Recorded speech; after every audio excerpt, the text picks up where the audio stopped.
यः अध्ययन विशेषः इदानीम् आरब्धो वर्तते तत्र भवद्भ्यः सर्वेभ्यः अपि अस्माकं तत्र अभिनन्दनानि विशेष शुभकामनाः विलसन्ति।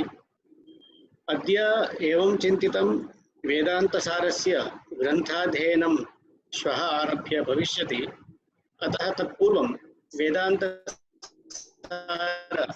ग्रन्थपरिचयः प्रमुखविषयः कः इति तत्परिचयः एवं स्थूलरीत्या इति क्रियेत यस्य औट्लैन् इत्युच्यते तद्रीत्या तेन अध्ययने सौकर्यं स्यात् इति विचिन्त्य अयं विषयः स्वीकृतः वर्तते। ओम तत्र श्यामसुन्दर महोदयः मम स्क्रीन् शेरिंग किञ्चित् एनेबल कर्तव्यं पीपीटी द्वारा मया क्रियते। जी महोदय कुर्वन्तु।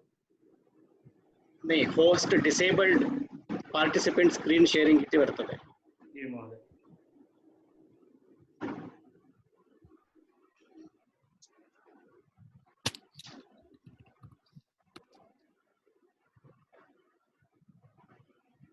निमेषद्वयम् अपेक्षते तत्र सेटिंग्। ह्यस्तनदिवसे स्क्रीन् शेर् विषये महान् कोलाहलः आसीत्, अतः मया सर्वं पिहितम्। इदानीं पुनः तस्य ओपन् करोमि महोदय।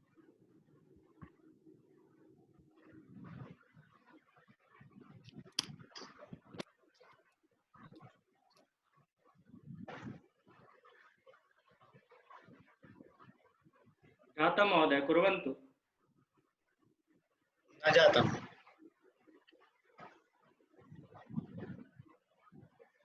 इदानीं महोदय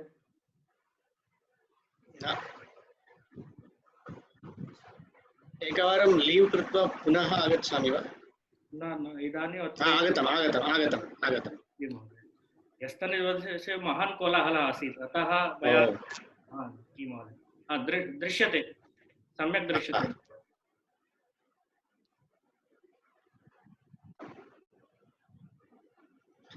ओम शंकरं शंकराचार्यं केशवं बादरायणं सूत्रभाष्यकृतौ वन्दे भगवन्तं पुनः पुनः। गुरुर्ब्रह्मा गुरुर्विष्णुः गुरुर्देवो महेश्वरः गुरुसाक्षात् परं ब्रह्म तस्मै श्री गुरवे नमः। वेदांत सार का अध्ययन का आरंभ हो चुका है और वेदांत सार का एक परिचय के रूप में हम इस विषय को आज देखेंगे। वेदांतो नाम उपनिषद प्रमाणम तदुपकारिणी शारीरक सूत्रादीनी, यहाँ से आप अध्ययन शुरू करेंगे। यहाँ से बताएंगे इसी ग्रंथकार के पंक्तियों के द्वारा आचार्य कि वेदांत का मतलब है उपनिषद। उपनिषद रूपी प्रमाण को वेदांत कहते हैं। इतने ही नहीं, वेदांत के उपकारी अनुकूल जो भी पंक्तियां शास्त्र पंक्तियां होंगी, शारीरिक सूत्र होंगे, ब्रह्म सूत्र, ये सब वेदांत के नाम से ही जाने जाएंगे। ये हम जब अध्ययन शुरू करेंगे तो वहां से ये हम जानेंगे। तो ये उपनिषद को वेदांत क्यों कहेंगे? एक धारणा यह भी है कि वेद 4 हैं, ऋग्वेद, यजुर्वेद, सामवेद और अथर्ववेद, और प्रत्येक वेद भी 4 भागों में, प्रत्येक वेद को भी हम जान सकते हैं कि संहिता, ब्राह्मण, आरण्यक और उपनिषद। और इस प्रकार जो भाग आत्म तत्व का निरूपण करता है उस भाग को उपनिषद कहते हैं। और उपनिषद वेदांत है।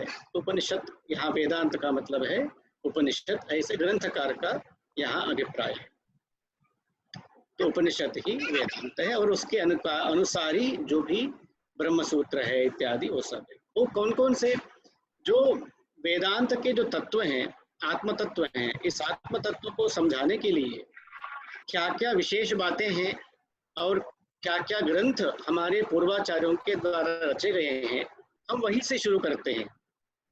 सबसे पहले मुख्य वेदांत का जो मुख्य तत्व है, जो प्रतिपाद्य है, वह अपने अलग अलग वादों के अनुसार वो बटा हुआ है। अलग अलग अद्वैतवाद, विशिष्टाद्वैतवादों में, अलग अलग वादों में मुख्य वेदांत का मुख्य प्रतिपाद्य विषय अलग ही है। तो उस प्रकार हम देखा जाए तो अद्वैतवाद एक वाद है, जिस वाद के अंतर्गत हम वेदांत सार का अध्ययन करेंगे, और इस वाद के प्रवर्तक श्री आदि शंकराचार्य जी हैं, शंकर भगवत्पाद। विशिष्टाद्वैतवाद जो है श्री रामानुजाचार्य के द्वारा प्रवर्तित है, और इन सभी के बारे में कल के व्याख्यान में आप लोगों ने समझा है, जाना है। तो इस अद्वैत वेदांत के अद्वैतवाद के अंतर्गत मुख्य प्रतिपाद्य विषय क्या होगा?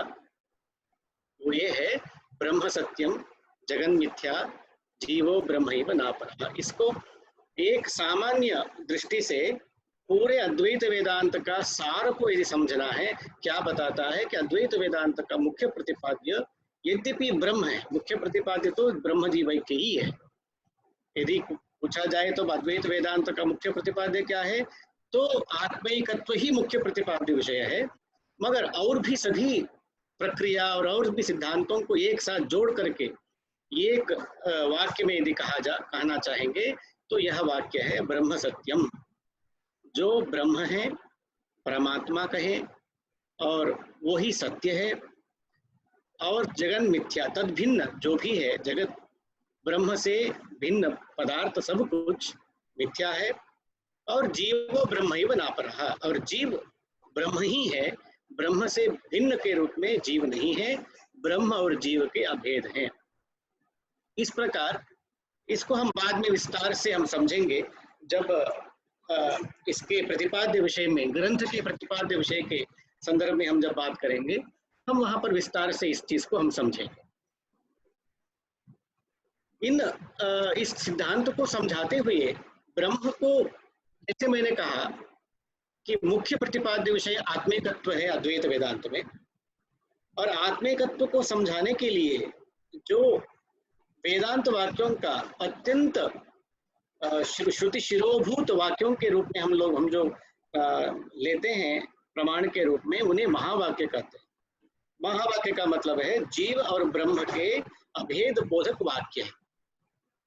जीव ब्रह्म अभेद बोधकानि वाक्य है, इन्हें महावाक्य कहते हैं। इनमें से ऋग्वेद का एक वाक्य है। ऐसे तो अनेक महावाक्य हैं। यदि हम एक एक वेद से एक एक दृष्टांत के तौर पर हम समझना चाहेंगे तो 4 वेदों के प्रतिनिधि के रूप में 4 महावाक्य हम समझ सकते हैं, और अन्यथा तो महावाक्य की संख्या बहुत है, केवल ये 4 ही नहीं है।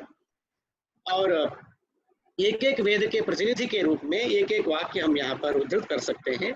ऋग्वेद से, ऐतरेयोपनिषद से प्रज्ञानम ब्रह्म है, तो ये भी जीव ब्रह्म का एकत्व का बोधन करता है।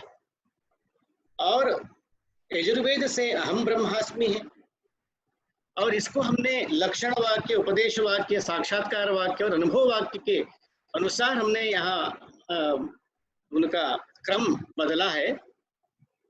तो अहम ब्रह्मास्मि जो यजुर्वेद का बृहदारण्यक उपनिषद से प्राप्त होता है, यह भी जीव ब्रह्म का अभेद बोधन करता है।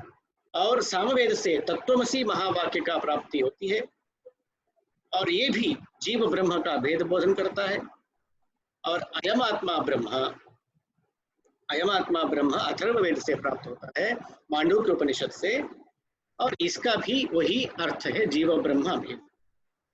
इसको यदि हम इस प्रकार देखेंगे कि ब्रह्म का लक्षण बताने वाला वाक्य प्रज्ञानम ब्रह्म है, जो सत्यम ज्ञानम अनंतम ब्रह्म के रूप में जो हम समझते हैं, वही प्रज्ञानम ब्रह्म के रूप में ब्रह्म का लक्षण वाक्य हम समझ सकते हैं। दूसरा, तत्त्वमसि को उपदेश वाक्य सब के रूप में हम समझ सकते हैं। तीसरा, साक्षात्कार वाक्य के रूप में हम लोग इसको समझ सकते हैं कि अयम आत्मा ब्रह्म, और अनुभव वाक्य के रूप में अहम ब्रह्मास्मि को हम जान सकते हैं। इस प्रकार जो विद्वानों ने क्रम रखा है, या तो एक क्रम है कि वेद के अनुसार आप एक एक वाक्य का प्रतिनिधि के रूप में क्रम कर सकते हैं, या तो इस प्रकार का भी एक क्रम आप रख सकते हैं। अलग अलग विद्वानों का मत है। ये जो आत्मिकत्व है, इसको समझाने के लिए वेदांत के जो ग्रंथ संपदाएं हैं, उनका मूलभूत प्रमाण क्या क्या है। एक तो बात यही है, जैसे हमने शुरुआत में कहा कि वेदांतो नाम उपनिषद प्रमाण तद उपकारिणी शारीरिक सूत्र आदिनी। तो इनमें यही बात आती है कि एक तो उपनिषद प्रमाण है, दूसरा शारीरिक सूत्र है जिसे हम ब्रह्म सूत्र कहते हैं, और आदि शब्द से भी कुछ लेना है। आदि शब्द से हम लोग भगवद गीता ले सकते हैं, शारीरिक सूत्र के और भी जितने व्याख्यान हैं, भाष्य टीका इत्यादि, उनको भी ले सकते हैं। जहाँ तक कि जो वो आगे तक पहुंचा है साहित्य, वो सब हम उसके अनुकूल हो, जो आत्मिकत्व को समझने में वो अनुकूल है, इस दृष्टि से उनको भी हम प्रमाण मान सकते हैं, वेदांत के रूप में उनको ले सकते हैं। तो मूलतः जो वेदांत में प्रमाण को प्रस्थानत्रय के रूप में माना है, प्रस्थानत्रय का मतलब है कि 3 मार्ग है। 3 मार्ग अलग अलग मार्ग नहीं है, 3 मिलकर के एक मार्ग है। एकमात्र मार्ग है श्रुति उपनिषद।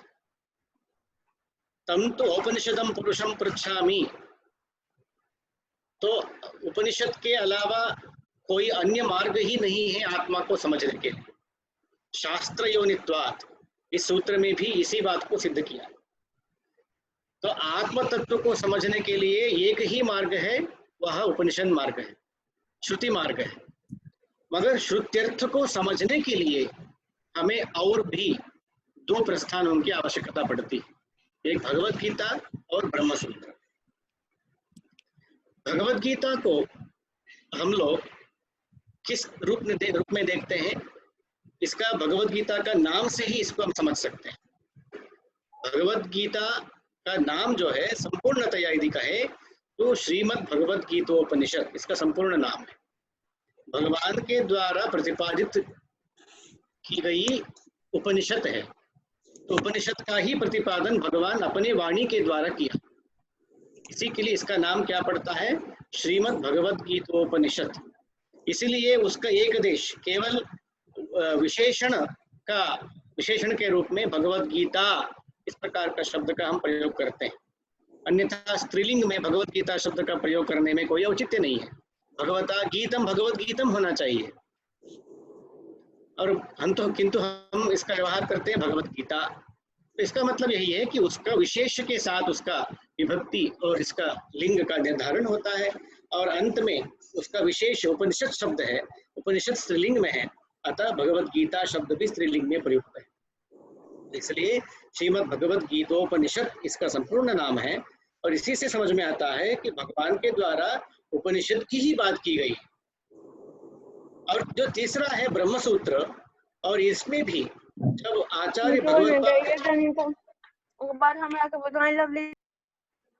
जब आचार्य भगवत्पाद लिखते हैं कि जन्माद्य से अतः इस सूत्र के व्याख्यान के संदर्भ में कि वेदांत वाक्य कुसुम ग्रथनार्थत्वात् सूत्राणाम, एक ऐसा वाक्य लिखते हैं।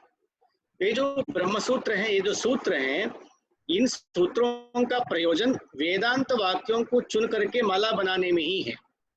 सूत्रों के द्वारा माला बनाई जाती है, और यहाँ जो माला बन रही है उनमें ये सूत्र क्या करता है, वेदांत वाक्यों को लेकर के माला बनाते हैं। तो वेदांत वाक्यों को ही उद्धृत करना सूत्रों का यहाँ पर प्रयोजन है। तो इससे भी सिद्ध होता है कि ब्रह्म सूत्र भी उन्हीं उपनिषद की ही बात करती है। तो यद्यपि हम 3 मार्ग देख रहे हैं, प्रस्थानत्रय शब्द से 3 अलग अलग समझ रहे हैं, एक उपनिषद, एक भगवद गीता और एक ब्रह्म सूत्र, तथापि तीनों भी मिलकर के एक मार्ग है। एक मार्ग उपनिषद मार्ग है, श्रुति मार्ग है। इनमें से जो उपनिषद को श्रुति प्रस्थान कहते हैं, भगवद गीता को स्मृति प्रस्थान कहते हैं, और ब्रह्म सूत्र को सूत्र प्रस्थान कहते हैं। और ये जो उपनिषद की बात हम करते हैं, मुख्यतया दशोपनिषद प्रसिद्ध हैं। इन दश उपनिषदों के ऊपर आचार्य भगवत्पाद जी के भाष्य हैं।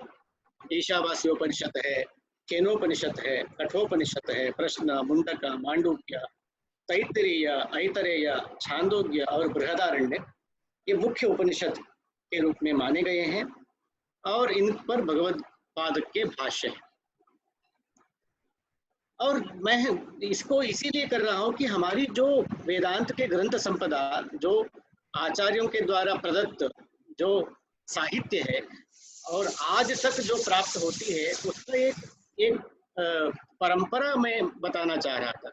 जब उपनिषद से ये परंपरा शुरू हुई, उपनिषद की ही बात को समझाने के लिए भगवत गीता का प्रणयन हुआ, और भगवत गीता जो उसमें उपनिषद की बात को ही समझाने के लिए ब्रह्मसूत्र आए।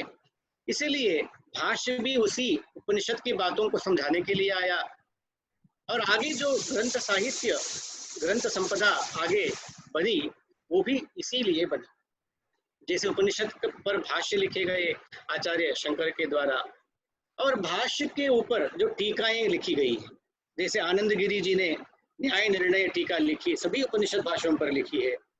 तैत्तरीय उपनिषद जो भाष्य है उस पर सुरेश्वराचार्य जी ने वार्तिक लिखा है, और उसी प्रकार उन्होंने बृहदारण्यक उपनिषद के आचार्य शंकर के भाष्य पर भी वार्तिक लिखा है, और एक वनमाला व्याख्या भी है जो तैत्तरीय उपनिषद के आचार्य शंकर के भगवत्पाद के भाष्य के ऊपर प्राप्त होता है। और जो स्मृति प्रस्थान है, ये इसका कहाँ ये उपलब्ध होता है? ये महाभारत में है। महाभारत में भीष्म पर्व में कृष्णार्जुन के संवाद के रूप में ये स्मृति प्रस्थान यानी भगवत गीता प्रसिद्ध होती है। इसमें 18 अध्याय हैं, 700 श्लोक हैं, तो ये हो गया आपका स्मृति प्रस्थान। और इस भगवत गीता पर आचार्य शंकर का भाष्य है, और इस भाष्य के अनेक टीकाएं हुई लिखी गई। न्याय निर्णय आनंद गिरी के द्वारा लिखी गई है, और भगवत गीता पर अलग अलग जो टीका भी लिखी गई है, अद्वैत वेदांत संप्रदाय में भी लिखी गई है। जैसे गूढ़ार्थ दीपिका है, ये मधुसूदन सरस्वती जी के द्वारा लिखी गई टीका है। तो इस प्रकार अलग अलग भी टीकाएं हैं, और भाष्य के ऊपर भी टीकाएं हमें उपलब्ध होती है भगवत गीता में। और जो ब्रह्मसूत्र है, तीसरा जो प्रस्थान है, ये व्यास मुनि के द्वारा रचित है। इसमें 4 अध्याय हैं। इन्हें व्यास मुनि हम संप्रदाय के रूप में कहते हैं, वैसे प्रामाणिक रूप में कहें तो बादरायण आचार्य कहते हैं। बादरायण प्रणीत ये ब्रह्मसूत्र होते हैं। बादरायण ही व्यास थे, ये सांप्रदायिक मत है। और ऐतिहासिक ये जो इतिहासकारों का और शोध गवेषकों का मत है कि व्यास जी अलग थे, बादरायण आचार्य अलग थे, और हमें कोई इसमें व्यत्यास नहीं है। हमें ब्रह्मसूत्र ये ग्रंथ के रूप में, ये प्रमाण के रूप में हमारे समक्ष उपलब्ध है, उसका हम अध्ययन करते हैं। और इसमें 4 अध्याय हैं, एक एक अध्याय का एक एक नाम है। जो पहला अध्याय है उसे समन्वयाध्याय कहते हैं, दूसरा अध्याय में अविरोधाध्याय कहते हैं, तीसरे का नाम है साधनाध्याय, और चौथा फलाध्याय। पहले अध्याय समन्वयाध्याय है, उसमें वेदांत वाक्यों का परमात्मा में समन्वय हम दिखाते हैं, और इसी को कालिदास ने अपने मंगलाचरण श्लोक में पहले पंक्ति में कहते हैं। कालिदास वेदांतेषु यमाहुरेक पुरुषम व्याप्य स्थितम रोदिसी। तो वेदांतेषु एकम पुरुषम, सभी वेदांत वाक्य एक परमात्मा के बारे में ही चर्चा करते हैं। तो ये वही समन्वय को बताने वाला पहला पद है। आप उसको कालिदास के उस पहली पंक्ति से समझ सकते हैं। इसके बाद दूसरे अध्याय में अन्य मतों से जो विरोध प्राप्त होता है, उस विरोध का खंडन, और अपने ही मत में एक दूसरे से जो प्रश्नोत्तर संभावित है उसका भी निराकरण करना है। तो ये कार्य किया गया है। अविरोधाध्याय इसका नाम इसलिए पड़ता है। इसलिए कालिदास जी अपने उसी श्लोक में दूसरी पंक्ति में लिखते हैं, यस्मिन् ईश्वर इत्यनन्य विषयः, अनन्य विषयः। तो अन्य विषय से भिन्न नहीं है, तो अन्य का भेद, अन्य मत का भेद जो है वहां पर वो उसी पंक्ति से जो समझ में आता है। अविरोध, अनन्य माने अविरोध है, तो ये हम समझ सकते हैं। तीसरे अध्याय में साधन की बात हम करते हैं। उस आत्म तत्व को समझने के लिए क्या क्या साधन होते हैं, उनका अनुष्ठान कैसे किया जाता है, ठीक है ना।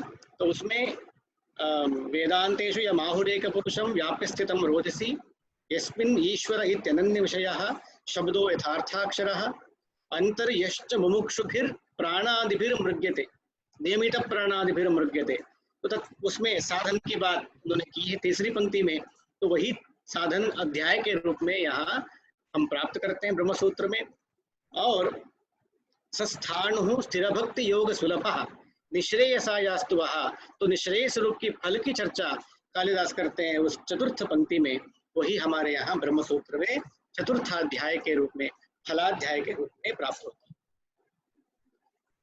तो इस प्रकार प्रस्थानत्रय में जो ब्रह्मसूत्र है, इसका भी आचार्य शंकर ने, भगवत्पाद आचार्य जी ने भाष्य लिखा है, और इसके ऊपर भी ग्रंथ संपदा बड़ी है विस्तृत रूप में। जैसे ब्रह्मसूत्र के ऊपर शांकर भाष्य है, और शांकर भाष्य के मुख्यतः इन टीकाओं को हम जान सकते हैं। भामती है जो वाचस्पति मिश्र के द्वारा रचित है, पंचपादिका है जो पद्मपादाचार्य के द्वारा रचित है, भाष्य रत्न प्रभा एक टीका है, ये भी भगवत्पाद भाष्य के ऊपर लिखी गई है, गोविंदानंद जी ने लिखी है, और न्याय निर्णय, और ये तो नाम आनंदगिरी की टीका का ही नाम है। और इसी तो इतने ही ये सीमित नहीं होती है, और आगे ये परंपरा बढ़ती है। जो भामती टीका है वाचस्पति मिश्र के द्वारा रचित है, जो आचार्य शंकर के भगवत्पाद के भाष्य पर जो लिखी गई ये टीका है, इसके ऊपर भी अनेक टीकाएं लिखी गई। रुजु प्रकाशिका, भावदीपिका, कल्पतरु, भामती तिलकम, भामती विलास, ये सब टीकाएं हम भामती के ऊपर प्राप्त करते हैं। और एक जो कल्पतरु जो टीका भामती के ऊपर है, उस कल्पतरु की फिर 3 टीकाएं हुई हैं, आभोग, परिमल और मंदार मंजरी। और इतने ही नहीं, परिमल के ऊपर भी परिमल संग्रह नामक टीका भी लिखी गई। इस प्रकार ये तो जो ग्रंथ टीका परंपरा जो है और आगे विस्तृत रूप में परिणत है। एक भामती प्रस्थान के रूप में ये परंपरा प्रसिद्ध होती है। दूसरे ओर जो भगवत्पाद के भाष्य के ऊपर जो पंचपादिका टीका लिखी गई पद्मपादाचार्य ने, उस टीका के ऊपर भी अनेक टीकाएं लिखी गई, और वो विवरण प्रस्थान के नाम से जाना जाता है। और इस पंचपादिका का जो टीका है व्याख्यान, उसी का नाम है विवरण, पंचपादिका विवरणम, और ये प्रकाशात्म यति जी के द्वारा ये लिखा गया है। और इस विवरण के अनेक टीकाएं हैं, तत्वदीपनम, विवरण दर्पणम, भावद्योतिनी, टीका रत्नम, रुजु विवरणम, ये सब अलग अलग जो है टीकाएं लिखी गई हैं। अंततोगत्वा इन सभी टीकाओं के जो विशेष बातें हैं, बातों को एक साथ संग्रह करके ये ग्रंथ विद्यारण्य जी ने लिखा है, जिसका नाम है विवरण प्रमेय संग्रह। एक हम इसलिए इसका भी चर्चा कर रहे हैं कि आज हम वेदांत के मतों को संग्रह रूप में हम समझना चाहें। जैसे वेदांत सार ग्रंथ है, जैसे हम प्रकरण ग्रंथ कहते हैं, तो एक प्रकरण के रूप में वेदांत की सारी बातों को हम यदि समझना चाहेंगे, तो उसके स्वतंत्र के ग्रंथ के रूप में भी ये विवरण प्रमेय संग्रह एक हम इसको समझ सकते हैं कि विवरण प्रमेय संग्रह क्या है। विवरण संप्रदाय के जितने भी पक्ष हैं, उन सभी पक्षों को एकत्रित किया, संग्रह किया, विवरण प्रमेय संग्रह नाम से यह ग्रंथ प्रसिद्ध है। ये भी विद्यारण्य जी ने ये लिखा है। और ये शांकर प्रकरण ग्रंथ, जो प्रकरण ग्रंथ जो है, हम अलग से स्वतंत्रतया वेदांत के ऊपर हम समझना चाहेंगे, जहाँ पर वाद विवाद ना हो, केवल विषय का अवबोधन हो, उस दृष्टि से भी हमें खुद ही आचार्य जी ने ग्रंथों का रचना की थी। यद्यपि गीता भाष्य में केवल आत्मतत्व का निरूपण होता है, विशेष प्रक्रिया प्रमेय इत्यादि की बात नहीं हो पाएगी। और ब्रह्मसूत्र में भी जो है पूर्व पक्ष उत्तर पक्ष के रूप में बहुत सी चर्चा होती है, उत्तमाधिकारी के लिए वो सब उपलब्ध होती है, और मध्यमाधिकारियों के लिए, सामान्य जनों के लिए खुद ही आचार्य जी ने इन ग्रंथों का प्रणयन किया। जैसे विवेक चूड़ामणि है, शतश्लोकी है, सर्ववेदांत सिद्धांत सार संग्रह है, हस्तामलकीय भाष्य है, और दशश्लोकी है। और ये दशश्लोकी अत्यंत महत्वपूर्ण है। इसी दशश्लोकी के आधार पर, इस दशश्लोकी के व्याख्यान के रूप में श्री मधुसूदन सरस्वती सिद्धांत बिंदु नामक ग्रंथ का प्रणयन करते हैं, जो आज के समय में वेदांत को समझने के लिए प्रमुख प्रकरण ग्रंथ के रूप में जाना जाता है। अत्यंत कंप्लीट, अपने आप में संपूर्ण जो प्रकरण ग्रंथ है वेदांत को समझने समझाने के लिए, वो आज तो सिद्धांत बिंदु ही है। बाकी ग्रंथों में एक आगे पीछे ऊपर नीचे होता है विषयों के प्रतिपादन में, समग्रता से विषय का प्रतिपादन प्राप्त नहीं होता है, मगर प्रायः सिद्धांत बिंदु को हम एक समग्र संपूर्ण ग्रंथ, प्रकरण ग्रंथ हम मान सकते हैं। ये मधुसूदन सरस्वती जी के द्वारा इसी दशश्लोकी के ऊपर लिखा गया। और भी प्रकरण ग्रंथ है हम लोग प्राप्त करते हैं, हमें उपलब्ध होता है। एक तोटकाचार्य जी के द्वारा लिखा है श्रुति सार समुद्रणम जिसका नाम है, और दूसरा हस्तामलकाचार्य जी के, हस्तामलकाचार्य जी आचार्य शंकर के साक्षात शिष्य थे, उन्होंने हस्तामलकीयम लिखा है और इस पर आचार्य शंकर जी ने खुद भाष्य लिखा है। इतना महत्वपूर्ण ग्रंथ है वो। और इसके अलावा पंचदशी ग्रंथ है, विद्यारण्य स्वामी जी ने लिखा है। और इसी क्रम में हमें वेदांत सार प्राप्त होता है जो सदानंद यति के द्वारा लिखा है। और उसके अर्वाचीन काल में एक और ग्रंथ प्राप्त होता है आजकल, जिसका अध्ययन हर एक जगह वेदांत को समझने के लिए किया जाता है, वो यह है कि वो वेदांत परिभाषा श्री धर्मराजा ध्वरीन्द्र जी के द्वारा लिखा गया है। और भी स्वतंत्र ग्रंथ हैं जो वेदांत के सिद्धांतों को समझने में वो बहुत ही उपयुक्त हैं। एक प्रकटार्थ विवरणम में ये सब जो ग्रंथ हैं ये सामान्य मंद अथवा मध्यम अधिकारी के लिए थोड़ा सा कठिन है, क्योंकि यहाँ पर न्याय की शैली में पूर्व पक्ष उत्तर पक्ष के रूप में कोटि क्रम में बहुत सी उन्नत चर्चा की गई है, उच्च विचार किया गया है। तो इसको थोड़ा सा विलंब से समझने का प्रयास हम करेंगे। अतः सबसे पहले जब हम अन्य ग्रंथों के द्वारा वेदांत में प्रविष्ट हो जाएंगे, उसके बाद उस भूमिका के आधार पर इन ग्रंथों को हम पढ़ेंगे, समझ सकते हैं, क्योंकि बहुत उच्च विचार इस ग्रंथों में है, थोड़ा कठिन है। ये प्रकटार्थ विवरण है, एक है शास्त्र सिद्धांत लेश संग्रह है, अपय दीक्षित जी ने ये लिखा है। एक सिद्धांत बिंदु है, ये देखिए दो सब वेदांत सार, सिद्धांत बिंदु और जो शास्त्र सिद्धांत लेश संग्रह, ये सब 15-16वीं शताब्दी के बीच में ही हुआ है। इन सब का जो प्रणयन 15 शताब्दी मुख्यतः ये इस प्रकार के ग्रंथों का प्रणयन का काल रहा है। और तत्व प्रदीपिका चित्सुखाचार्य जी का ग्रंथ है, इसे हम चित्सुखी भी समझ सकते हैं। और है संक्षेप शारीरक एक ग्रंथ है, सर्वज्ञात्मा मुनि जी ने लिखा है। और अद्वैत तत्व सुधा एक अर्वाचीन ग्रंथ है, अनंत कृष्ण शास्त्री जी के द्वारा लिखा गया है। ये थोड़ा सा विस्तृत ग्रंथ है, इसमें अनेक विषय वहां पर समाविष्ट हैं। अब हम वेदांत सार ग्रंथ पर आते हैं। हमने वेदांत सार तक की परंपरा देखी कि ग्रंथ परंपरा कैसे होती है, और वेदांत सार प्रकरण ग्रंथ के रूप में सदानंद यति के द्वारा प्रणीत है। और इसका आधार ग्रंथ यह है गौड़पाद कारिका है, जो गौड़पादाचार्य जी के द्वारा रचित है। उपदेश सहस्री है, जो श्री शंकराचार्य जी के द्वारा रचित है। नैष्कर्म्य सिद्धि है, जो श्री सुरेश्वराचार्य जी के द्वारा रचित है। और विद्यारण्य मुनि के द्वारा रचित पंचदशी, इनको आधार मान करके वेदांत सार रचित है। अतः प्रमाण के तौर पर ये तो अपने आप में अत्यंत प्रामाणिक एक प्रकरण ग्रंथ हम इसको मान सकते हैं। इसके रचयिता के संदर्भ में हम ये कह सकते हैं कि रचयिता का नाम श्री सदानंद यति है, और काल जो है 15वीं शताब्दी है। इनके और भी ग्रंथ उपलब्ध होते हैं, जो वेदांत सिद्धांत सार संग्रह नाम का एक है, और दूसरा भगवद गीता भाव प्रकाश है, और ब्रह्मसूत्र तात्पर्य प्रकाश है, और अद्वैत ब्रह्म सिद्धि है। ये देखिए, इन्होंने तीनों प्रस्थानों में अपना योगदान किया है। वेदांत सिद्धांत सार संग्रह उपनिषद के तत्वों को समझाने के लिए उन्होंने ग्रंथ रचन किया, वो सीधा उपनिषद प्रस्थान का, श्रुति प्रस्थान का उसमें योगदान देता है। उसके लिए भगवद गीता भाव प्रकाश स्मृति प्रस्थान के लिए योगदान करता है, और ब्रह्मसूत्र तात्पर्य प्रकाश वही सूत्र प्रस्थान के लिए अपना योगदान करता है। तो इस प्रकार ये तीनों प्रस्थानों में इनका प्रवेश था। अतः इनके द्वारा जो ग्रंथ रचा जाता है वो अपने आप में प्रामाणिक है, इसमें कोई संशय नहीं। वेदांत सार की टीकाएं भी महत्वपूर्ण प्रसिद्ध हैं। एक श्री नृसिंह सरस्वती जी का उनकी एक टीका है जिनका नाम सुबोधिनी टीका है। दूसरी टीका है बालबोधिनी, आपदेव के द्वारा रचित है।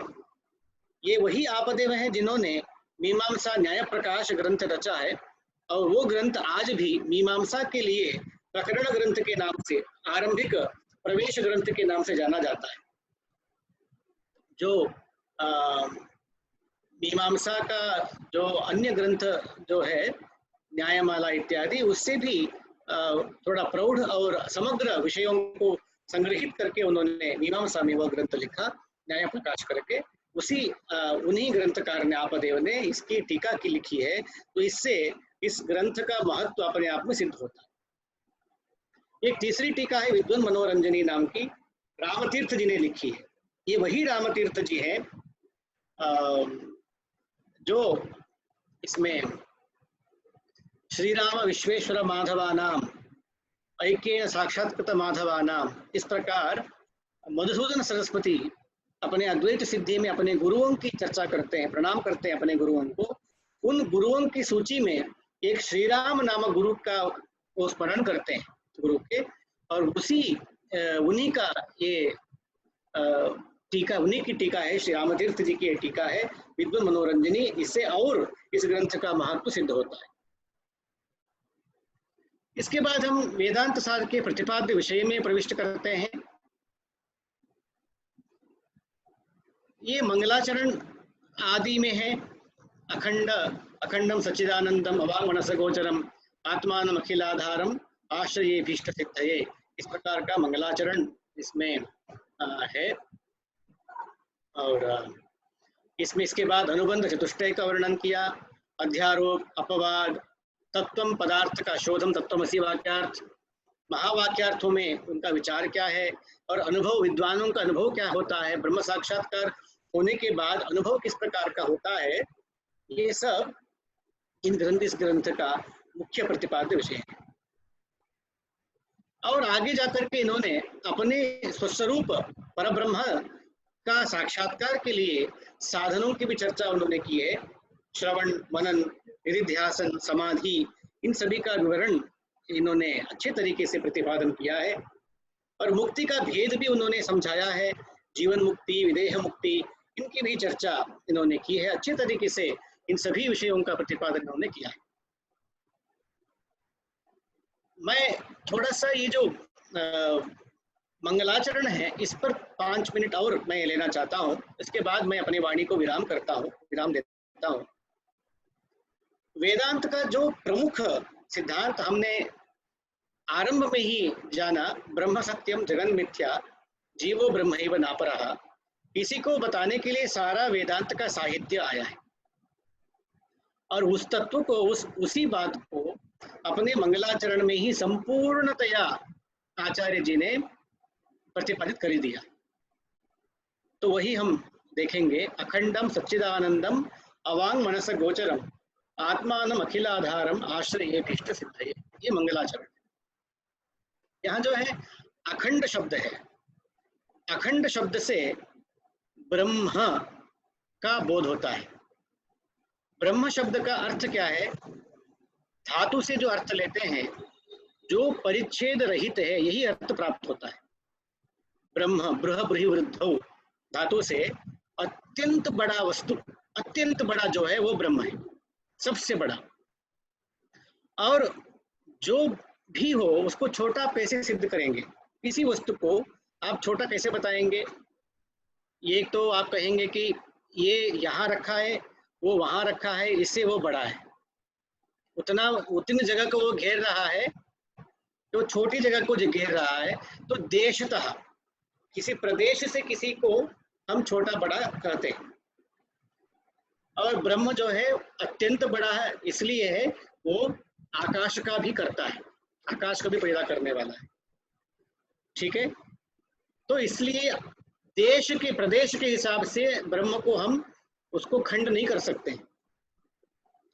दूसरी तरीका होती है कि छोटा बड़ा करने के लिए काल, वो सबसे पहले पैदा हुआ, दूसरा बाद में पैदा होता है, इसलिए काल के हिसाब से छोटा बड़ा आप कह सकते हो। मगर ब्रह्म कहते हैं तो उसको उस प्रकार के भी खंड नहीं कर सकते काल से भी, क्योंकि काल ही उससे पैदा होता है। ठीक हो गया। और जो है वस्तु, अन्य वस्तु से इस वस्तु का भेद आप करते हो। और ये सभी प्रकार का खंड नहीं कर पाएंगे जहां पर उसी को हम ब्रह्म कहते हैं। और जब ये ब्रह्म शब्द के धातु से ही, धातु के अपने आप अर्थ से ही यदि हम इन्हें इन इससे हम इस चीज को हम समझते हैं, यही अर्थ यहाँ पर अखंड शब्द से कहा गया। देखिए उस वाक्य में जो ब्रह्म शब्द है और इस मंगलाचरण का सबसे पहला शब्द अखंड है, इसमें एकदम समानता है, तो वही अखंड है और वही ब्रह्म है। और सत्यम, सच्चिदानंदम में इन तीनों को मिलकर के सत्य शब्द का प्रयोग किया गया है। सत्यम, सत, चित और आनंद के रूप में ब्रह्म है। तो सत्यम से वहां पर ब्रह्म का सद्रूपता उसका लक्षण के रूप में प्रयुक्त होता है। और लक्षण जब कहते हैं, देखिए वहां पर सत्यम जगन मिथ्या दो बात है। जब सत्यम कहेंगे ब्रह्म जो है स्वरूपतः सत्य है, तो स्वरूप लक्षण प्रतीत होता है। और जगन मिथ्या कहते ही जगत का कर्ता ब्रह्म है, और वो जगत कर्तृत्व जो है ब्रह्म में तटस्थ लक्षण है, और ब्रह्म से भिन्न के रूप में जगत नहीं है, इसी को मिथ्या कहते हैं। मिथ्यात्व मतलब एक झूठ अर्थ में नहीं है, जो जगत हमें प्रतीत होता है वो ब्रह्म के अतिरिक्त रूप में उसकी सत्ता नहीं है, इतना ही अर्थ है मिथ्यात्व का।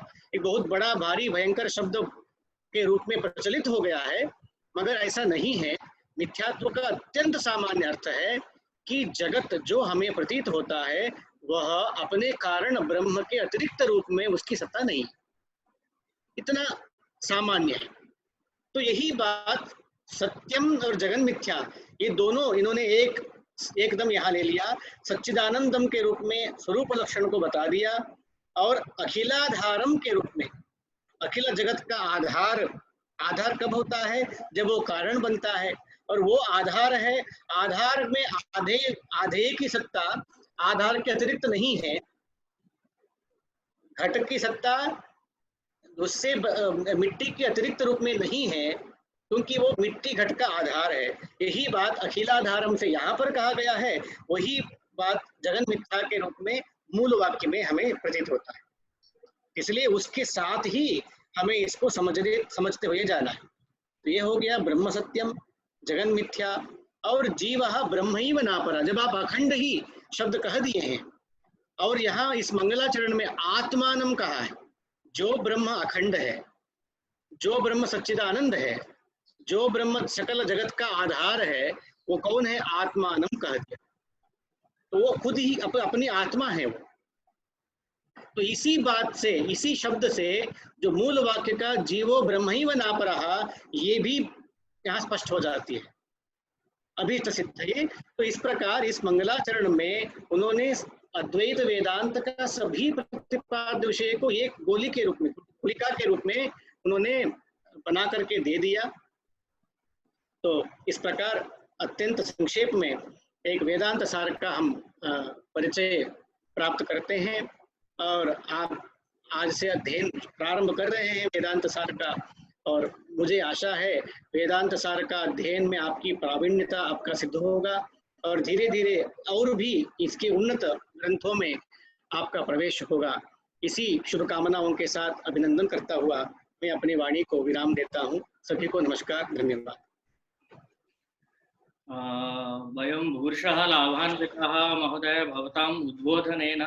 अत्र भवताम् उद्बोधनं तत्र अद्वैत वेदान्तस्य क्रमिक ऐतिह्यं किम् अस्ति इति भवताम् आदौ उद्बोधितं।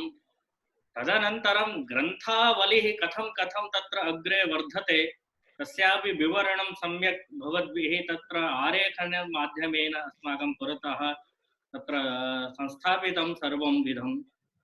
तत्र अद्वैत वेदान्तेपि ग्रन्थानां का गतिः, कः ग्रन्थः तत्र सरलभूतः, कश्च ग्रन्थः काठिन्यम् अनुभूयते इति सर्वं भवद्भिः उद्बोधितं। तत्र अद्वैत वेदान्ते तत्र ग्रन्थराशिः बहु अधिका वर्तते। तत्रापि भवद्भिः मध्ये मध्ये उक्तम् एषः ग्रन्थः सारल्येन पठितुम् अर्हन्ति भवन्तः। तत्रापि वयं लाभान्विताः सञ्जाताः। तत्रापि अस्माकं गुरुकुलेषु तथा तु आदौ तु वेदान्तसारस्य अध्ययनं भवति, तदनन्तरं वेदान्तपरिभाषायाः, तदनन्तरं पञ्चदशी। सामान्येन एते ग्रन्थाः अस्माभिः तत्र अध्येतव्याः भवन्ति गुरुकुले। परञ्च अत्र अनेके ग्रन्थाः सन्ति इति वयम् अद्य दृष्टवन्तः।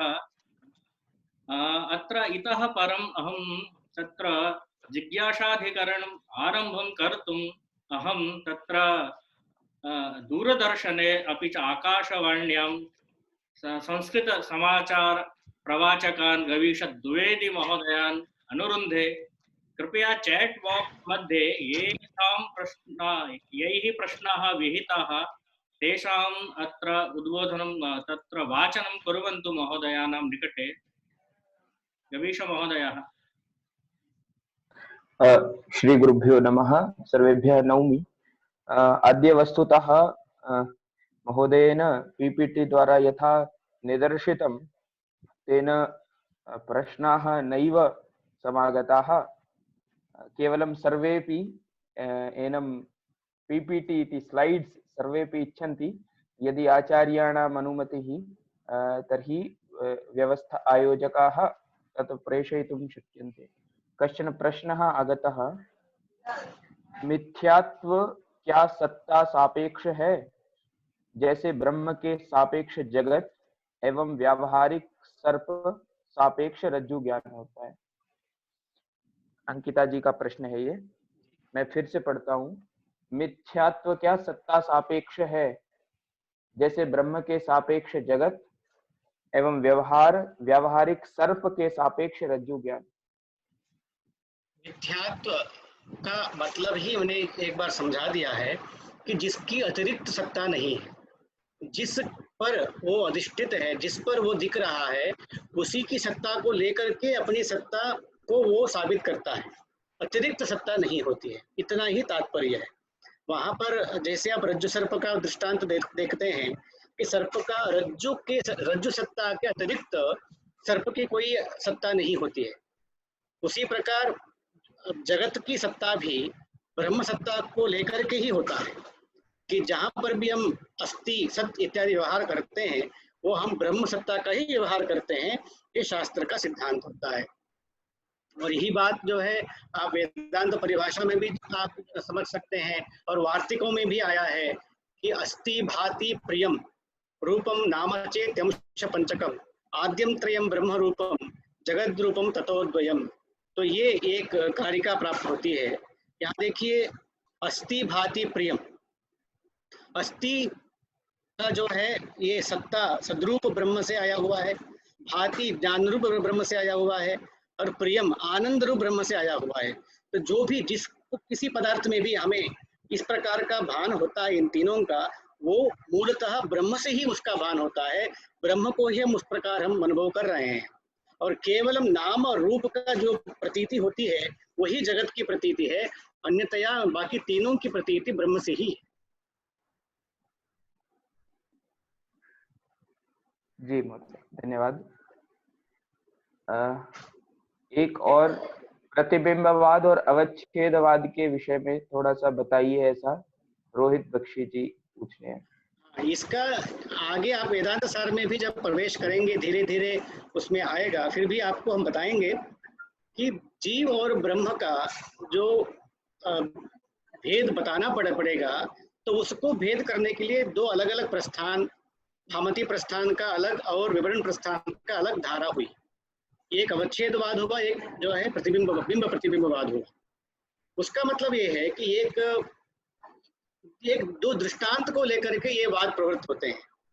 जैसे एक ही आकाश है तथापि अलग अलग पात्रों में, घड़ों में अलग अलग आकाश के रूप में व्यवहृत होता है, वैसे एक ही परमात्मा है, एक ही चैतन्य है, वह अलग अलग अंतःकरण से, घड़ों के स्थान में आप अंतःकरण को आप समझ सकते हैं, कल्पना कर सकते हैं, उससे वो अवच्छिन्न होकर के अपना व्यवहार करता है, जीव के व्यवहार में विषय बनता है। इस प्रकार कहने वाले जो पक्ष है इसे अवच्छेदवाद कहते हैं। वो अवच्छेद करता है, अंतःकरण चैतन्य का एक अवच्छेद करता, कंटेन करता है, आइडेंटिटी करता है। और दूसरा जो है वो एक सूर्य अलग अलग घड़ों में विद्यमान जलों में अलग अलग सूर्य के प्रतिबिंब के रूप में प्रतीत होता है। और जब घड़े को लेके दूसरे जगह जाते हैं तो प्रतिबिंब भी दूसरे जगह जाता है। वो प्रतिबिंब उस घड़े में प्रतिबिंब के रूप में विद्यमान सूर्य दूसरी जगह जाता है, ऐसी प्रतीति होती है, ऐसा व्यवहार किया जाता है। उसी प्रकार आत्म चैतन्य एक ही है और अंतःकरणों में उस आत्म चैतन्य का प्रतिबिंब पड़ता है, उसी का नाम जीव है। और इस अंतःकरण में जो व्यवहार होता है उसी व्यवहार का भागी वो जीव के रूप में विभक्त होता है। इस प्रकार प्रतिबिंब के दृष्टांत पर जीव और ईश्वर का भेद बताने वाला पक्ष को हम बिंब प्रतिबिंबवाद कहते हैं। आकाश के दृष्टांत पर जो जीव और ब्रह्म के, जीव और ईश्वर के भेद बताने वाले वो वाद को हम लोग अवच्छेदवाद कहते हैं। यही इसका विवेक है। धन्यवाद महोदय। एक और तुरीय चैतन्य के विषय में किंचित वदतु इति प्रिया जी पृच्छति। तुरीय चैतन्य, तुरीय चैतन्य, ये चैतन्य में पहला, दूसरा, तीसरा, चौथा ये जो संख्या दी गई है इसे कहते हैं माया संख्या। वास्तविक संख्या इस चैतन्य में नहीं होता है। चैतन्य तो एक ही है, ब्रह्म एक ही है, मगर अविद्या के अनुसार, माया के अनुसार के अवस्थाएं होती हैं। एक 3 अवस्थाएं हैं तो 3 संख्या बना दी। जागृत अवस्था, स्वप्नावस्था और सुषुप्त अवस्था के हिसाब से इनको 3 उन्होंने ये बना दिया कि जागृत अवस्था का जो जीव है उसे विश्व कहते हैं, स्वप्नावस्था के जीव को तेजस कहते हैं और सुषुप्त अवस्था के जीव को प्राज्ञ कहते हैं। और जो अवस्थातीत है, इन तीनों अवस्थाओं से रहित है, उसे माया संख्या तुरीय कहते हैं, वो चौथा कहते हैं। वो चौथा वास्तविक रूप से एक ही है, उसका कोई संख्या नहीं होती है, मगर 3 संख्या हो चुकी है जो अविद्या की वजह से। अतः उस दृष्टि से उसको चौथा संख्या बना करके उसे हम अवस्थातीत, अवस्थात्रयातीत चैतन्य के रूप में हम उसको समझते हैं। वही परमात्मा शुद्ध चैतन्य है। अस्तु गुरु, धन्यवादाः। यद्यपि प्रश्नानां तु समाप्तिः कदापि न भवति, तथापि कालम् अतिक्रमते इति कृत्वा आदरणीयं श्यामसुन्दर महोदयं निवेदयामि सत्रमग्रे नयेत्। धन्यवादाः गवीश महोदयेभ्यः।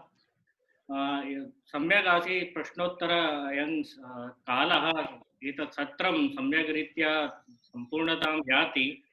इतः परम् अहम् अत्र वेदान्ताध्ययन शोध संस्थानस्य निर्देशकाः सन्ति डॉक्टर धनंजय राव महाभागाः।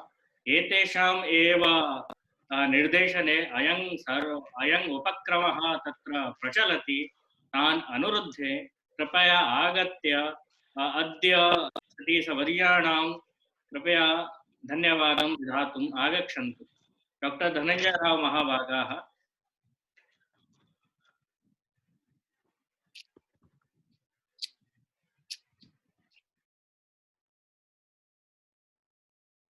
नमस्सभाय।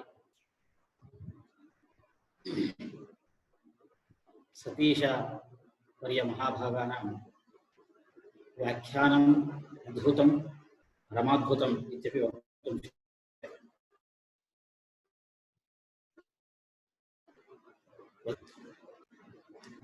शुकमुनेः वाक्श्रवणानन्तरं सर्वे जनाः हृदये यः भावः आसीत्, भागवते यथा उक्तं, भिद्यते हृदयग्रन्थिः छिद्यन्ते सर्वसंशयाः। सर्वेषामपि संशयानां झटिति झटिति तत्क्षणादेव यदुत्तरं, यावत्पर्यन्तं वयं जिज्ञासून् न पृच्छन् तावत्पर्यन्तमपि तेषां मनसि जिज्ञासा एव नोदेति। तादृशी व्याख्यानशैली भवताम् आसीत् इति श्रुत्वा, भवतां व्याख्यानशैलीं श्रुत्वा नितराम् अहं सन्तुष्टोऽस्मि। अस्माकं श्रोतारः अपि नितरां सन्तुष्टाः। वेदान्तः, तत्रापि अद्वैतवेदान्तः समुद्रः इव बहु विशालः अस्ति। मया एवं चिन्तितं, वेदान्त एतादृशस्य विशालस्य वेदान्तशास्त्रस्य कथं वा सङ्ग्रहः कर्तुं शक्यते एतैः इति मनसि काचन जिज्ञासा आसीत्। किन्तु तादृशीं जिज्ञासां केवलं केषुचित् निमेषेषु भवन्तः परिहृतवन्तः। महान् सन्तोषः समजनि। भवन्तः तत्र अद्वैतवेदान्तस्य विभागे अध्यक्षाः वर्तन्ते। वयं तु केवलं द्वित्रेभ्यः दिनेभ्यः पूर्वं दूरवाणीं कृत्वा तत्र प्रार्थयामहे। तथापि भवन्तः अत्र आगत्य अस्माकं प्रार्थनाम् अनुरुध्य अत्र आगत्य व्याख्यानं बहु समीचीनं कृतवन्तः। श्रोतॄणामपि सन्देहान् परिहृतवन्तः इति नितरां मौज्यते मे मानसं। भवतां साहाय्यं नितराम् अस्माकं संस्था अपेक्षते। भवतां पार्श्वे एव स्मः वयम्। एवमेव सर्वेषु अपि कार्यक्रमेषु भवतां सान्निध्यं नितराम् अपेक्षते। एवमेव अस्मान् कृतार्थान् कुर्वन्तु इति पुनरपि एवं सम्प्रार्थ्य पुनः पुनः साष्टाङ्गं प्रणिपत्य धन्यवादान् समर्पयामि। धन्यवादः। धनंजय जी, आपका भी धन्यवाद। जो इस तरह का आपने उपक्रम जो आपने सोचा वेदांत सार का कक्षाएं चलाने का, जिससे जो बहुत सारे जो हमारे छात्र हैं, जो वेदांत सार नामक ग्रंथ प्रायः सभी एमए की कक्षाओं में प्रचलित है और इस तरह का परीक्षा काल भी है, तो बहुत अधिक छात्रों की डिमांड थी जिसको आपने सुना और छात्रवत्सल होकर के आपने इस उपक्रम को प्रारंभ किया। इसके लिए आप भी बहुत अधिक धन्यवाद के पात्र हैं। इस सत्र को हम यहाँ पर ही समाप्त करते हैं। कल से पंक्तिशः क्रमशः डॉक्टर धनंजय राव जी वेदांत सार का अध्यापन कराएंगे। तो कल से हमारा ग्रंथ प्रारंभ होगा। अभी तक की जो 3 दिन जो ये हुए हैं, ये हमारे जो गुरु चरणों के एक मार्गदर्शन एक हमें मिला है कि हमें किस तरह से आगे करना है, आगे कार्य प्रवृत्ति किस तरह की रखनी है और हमें किस तरह का चिंतन रखना है, अद्वैत वेदांत को किस दिशा में किस तरीके से आगे लेके जाना है। इसलिए गुरुजनों का हमें आशीर्वाद प्राप्त हुआ 3 दिन तक क्रमशः। तो हम लोग बड़े आभारी हैं। गुरुजी हमारे इस उपक्रम में हमारे पुरोधा बन करके हमारे समक्ष रहे कि आप कार्य प्रवृत्त करते रहिए। जहाँ कहीं भी कठिनाई होगी हम आपके साथ में हैं। कहीं किसी भी प्रकार का यदि सिद्धांत में यदि समस्या होती है, कहीं किसी प्रकार की पंक्ति में कहीं कोई समस्या होती है, तो आप निसंदेह हम उसके निवारण के लिए उपलब्ध हैं। इस तरह के गुरुजनों का हमें आशीर्वाद निरंतर मिलता रहे, बस इसी तरह की हमारी इच्छा है। इस सत्र का हम यहाँ पर ही समापन करते हैं। कल से साक्षात हम ग्रंथ में प्रवेश करेंगे। अभी तो हम अबाउट द टेक्स्ट बुक जान रहे थे, अब इसके बाद में हम इन द टेक्स्ट बुक जानेंगे। बहुत बहुत धन्यवाद सभी का, विशेषतः हमारे सतीश गुरु जी का। नमांसि धन्यवादाः समेषां कृते। श्याम सुंदर महोदय।